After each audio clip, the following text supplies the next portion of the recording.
So this is the day 2 of me learning to draw manga from scratch and for the day 1 हम लोगों ने बनाए थे कुछ फ्रंट फेस और साइड फेसेस जो कि बहुत ही इजी थे. But this time we are going to draw some hard stuff and something weird.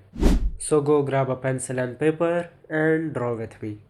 So इस वीडियो की शुरुआत करेंगे हम by drawing the famous fair and meme. No, we are going to fix it. And अपनी मांगा draw करने के लिए हमें डिफरेंट एंगल्स पे फेस ड्रॉ करना आना बहुत ज़रूरी है, नहीं तो हमारे कैरेक्टर्स हर टाइम स्टिफ ही दिखाई देंगे. मैंने रिकॉर्ड करते टाइम ध्यान नहीं दिया बट इस सीन में कैमरा में फोकस ही नहीं आ रहा था तो वो मुझे थोड़ा कट करना पड़ा.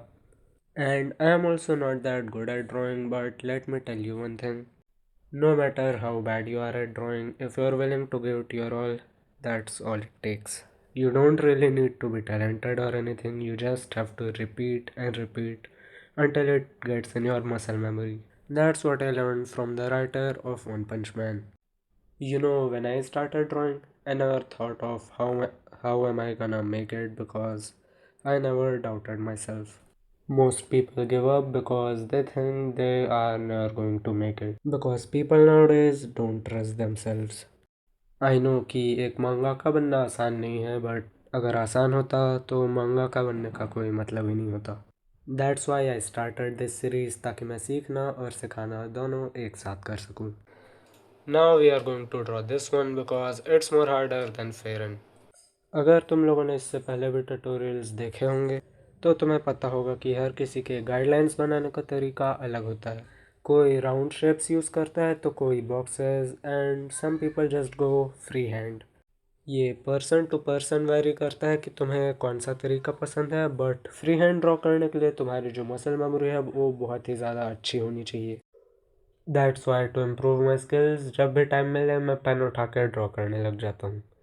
एंड ज़्यादातर वो प्रैक्टिस स्केचेस होते हैं इसलिए मैं उन्हें कभी कंप्लीट भी नहीं करता. इसीलिए मैंने आज तक कोई भी डिटेल में बॉल पेन आर्ट वर्क बनाया नहीं है क्योंकि मेरे पास इतना टाइम नहीं है. एंड टाइम की कमी होने की वजह से मैं अपने आर्ट वर्क्स में ऑल इन नहीं जा पाता हूँ. ये चीज़ उन लोगों ने नोटिस की होगी जो लोग मुझे मेरे शॉर्ट कंटेंट से जानते हैं.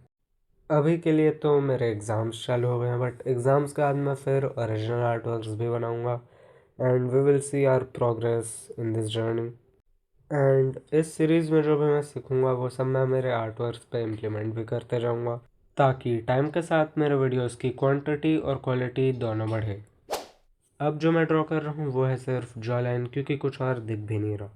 अब तुम लोग बोले कि मैं ये क्यों ड्रॉ कर रहा हूँ तो सिंपल से ये आसान है और अजीब भी, क्योंकि ये ड्रॉ करने के बाद मुझे पूरा पेज ही वियर्ड लगने लगा. बाकी इसे ड्रॉ करना काफ़ी आसान है क्योंकि इसमें बस एक ट्रायंगल दिखाई दे रहा है जिसके दोनों साइड कान बने हुए हैं. तो इसे जल्दी से जल्दी कंप्लीट करते हैं और बढ़ते हैं अपनी अगली ड्राइंग पे which is from the back view. अब ये बनाना काफ़ी इजी है इसलिए बिना किसी रेफरेंस के मैं खुद ही शुरू हो गया. स्टार्टिंग पे मैंने सोचा था कि इसके हेयर्स बनाऊँ या नहीं बट मैंने सोचा बना ही देते हैं.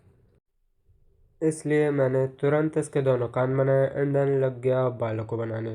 बट मेरे दिमाग में कोई ख़ास आइडिया था नहीं इसलिए आई जस्ट रैंडमली स्क्रिबल्ड. स्क्रिबल तो नहीं कहूँगा बट आई विल से कि मैं रैंडम स्ट्रोक्स मार रहा था.